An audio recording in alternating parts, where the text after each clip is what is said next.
Working president KTR ED విచారణ ముగిసింది. దాదాపు 7 గంటల పాటు అధికారులు ఆయనపై ప్రశ్నల వర్షం కురిపించారు.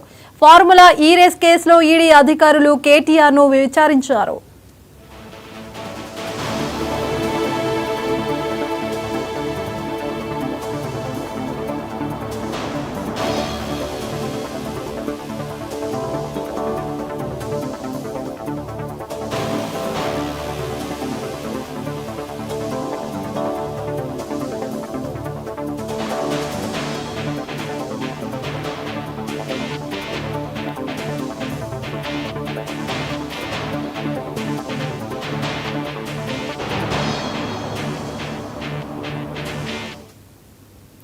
BRS working president KTR ED విచారణ ముగిసింది. దాదాపు 7 గంటల పాటు అధికారులు ఆయనపై ప్రశ్నల వర్షం కురిపించారు. ఫార్ములా ఈ రేస్ కేసులో ఈడీ అధికారులు కేటీఆర్ ను విచారించారు.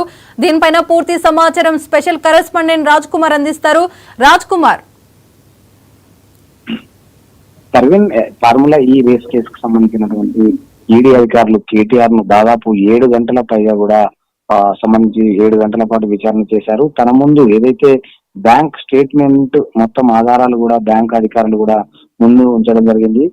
ఏదైతే కార్ రేసింగ్ సీజన్ 9 కు సంబంధించినటువంటి దాంట్లో ఎస్ నెక్స్ట్ బెట్ అనే సంస్థతో పాటు ఈ కార్ రేస్ కు సంబంధించినటువంటి దాంట్లో ఒప్పందాల పైన కూడా ముఖ్యంగా ప్రశ్నించారు. ఫెమా నిబంధనలు ఉల్లంఘించారని కూడా ప్రశ్నించడం జరిగింది. ఆర్బీఐ ఉల్లంఘన కూడా చేసినట్టు కూడా తెలుస్తా ఉంది. అరవింద్ కావచ్చు, బిఎల్ఎన్ రెడ్డి ఇచ్చినటువంటి స్టేట్మెంట్ రికార్డు సంబంధించినటువంటి దాన్ని కూడా కేటీఆర్ ముందు నుంచి కూడా దానికి సంబంధించినటువంటి పూర్తి ప్రశ్నలు అడగడం జరిగింది. విదేశీ అకౌంట్లకు నగదు బదిలీపై కూడా ఆరా తీయడం జరిగింది. ఎందుకంటే విదేశీ బ్యాంకు సంబంధించినటువంటి బ్యాంక్ స్టేట్మెంట్లకు కూడా కేటీఆర్ చూపించడం జరిగింది. అసలు సొంత నిర్ణయం ఎందుకు తీసుకోవాల్సి వచ్చింది అన్న దానిపైన కూడా ప్రధానంగా కూడా ఆ కేటీఆర్ ను ప్రశ్నించడం జరిగింది. దీనికి సంబంధించినటువంటి సీజన్ కార్ రేస్ కు సంబంధించినటువంటి దాంట్లో దాదాపు కొన్ని విషయాలు మాత్రం పూర్తిగా రాబట్టడం జరిగింది. మళ్ళీ మరోమారు విచారించే అవకాశం ఉంటుందని కూడా తెలుస్తా ఉంది. అంటే మళ్ళీ ఎప్పుడు పిలుస్తారు, ఎప్పుడు నోటీసులు ఇస్తారనేది మాత్రం చూడాలి. ఫెమా యాక్ట్ సంబంధించినటువంటి నిబంధనలు కావచ్చు, ఆర్బీఐకి సంబంధించినటువంటి నిబంధనలు కావచ్చు, అదేవిధంగా ఎలాంటి ఫైనాన్స్ అనుమతులు కావచ్చు, దాంతో పాటు ఎఫ్ఎండి అనుమతులు లేకుండా దాదాపు 55 కోట్ల మేర బ్యాంక్ అకౌంట్ కూడా బదిలీ చేయడం జరిగింది. అది రిటర్న్ సంబంధించినటువంటి కంపెనీకి చేయడం ఎందుకు చేయాల్సి వచ్చిందన్న దానిపైన ఈడీ కూడా ప్రధానంగా చెప్పడం జరిగింది. ఈ యొక్క సంస్థ కోసం సంబంధించినటువంటి చెల్లింపుల వ్యవహారం మొత్తం కూడా స్టేట్మెంట్లను కేటీఆర్ ముందు నుంచి విచారణ చేయడం జరిగింది. ఇంకా దీనికి సంబంధించినటువంటి అంశాలలో పూర్తిగా ఏదైతే కార్ రేటుకు సంబంధించినటువంటి విషయాలలో కూడా అన్ని విషయాలు రాబట్టేందుకు దాదాపు 8 గంటలు విచారించారు. మరోమారు ఎప్పుడు పిలుస్తారు, విచారణ చేసే అవకాశం ఉంటుంది.